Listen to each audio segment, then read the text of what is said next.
Les pays membres de l'Alliance des États du Sahel, AES, ont exprimé leur défiance envers la CEDEAO, comme indiqué dans un communiqué officiel daté du dimanche 22 décembre 2024. Ce document, signé par le général Assimi Goïta, président de la Confédération de l'AES, annonce 3 mesures principales visant à contrer les actions perçues comme des tentatives de déstabilisation orchestrées par la CEDEAO et des forces extérieures. Parmi ces mesures figurent la mise en état d'alerte maximale des forces de défense et de sécurité, l'établissement d'un théâtre d'opérations militaires unique dans les pays membres de l'AES, et un appel adressé aux populations pour rester vigilantes tout en rejetant tout enrôlement dans des groupes terroristes. Ces actions, selon le communiqué, visent à préserver la souveraineté et la stabilité des nations concernées. Le communiqué souligne que ces décisions trouvent leur origine dans des manœuvres de tromperie attribuées à des puissances étrangères.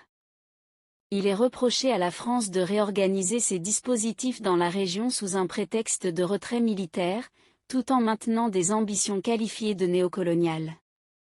Cette réorganisation inclurait, selon l'AES, une réactivation de groupes terroristes dans des zones sensibles comme le bassin du lac Tchad et le Sahel.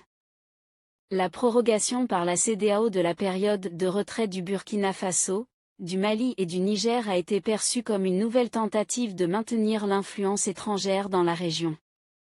Le collège des chefs d'État de l'AES s'est dit surpris par cette décision, qu'il considère comme un acte unilatéral n'engageant pas ses membres. Une question de transition ou d'incompréhension, ***. Mamadou Ismaël Konaté, avocat et ancien ministre de la Justice du Mali, a apporté un éclairage sur le sujet. Selon lui, l'AES aurait mal interprété les intentions du communiqué de la CEDEAO, qui viserait à organiser un retrait progressif pour limiter les impacts négatifs sur les projets communs et les relations interétatiques.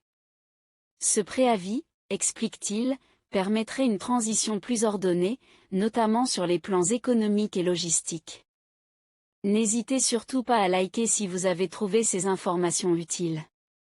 Partagez votre avis avec nous dans l'espace des commentaires, et abonnez-vous à la chaîne pour ne rien rater de nos prochaines vidéos. Merci.